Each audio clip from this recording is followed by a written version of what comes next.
Totoo bang ipinahayag mismo ni Jesus na siya rin daw ang Ama base sa John 10:30? Kasi ang sabi niya, I and the Father are one.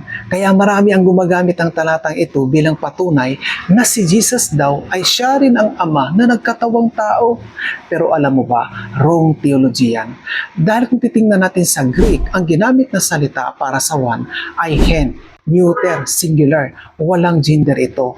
Hindi ito his, masculine na ginagamit para sa isang tao, kundi hen na ginagamit para sa unity, purpose, essence o kalikasan. Ginagamit ang hen sa unity in action or mission, pagkakaisa ng identity as a group, abstract concepts, and essence or nature. Kaya pansinin mo sa John 17:11 nang nag-pray si Jesus na ang kanyang mga disciples ay maging iisa.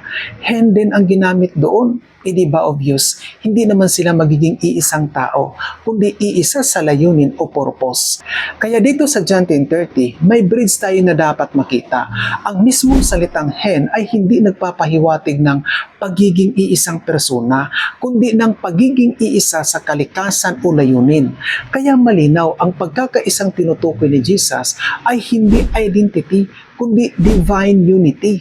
Kaya ang John 10:30 ay hindi patunay na si Jesus ang Ama. Patunay ito na si Jesus at ang Ama ay iisa sa kalikasan, kapangyarihan at layunin bilang magkaibang persona ng iisang Diyos.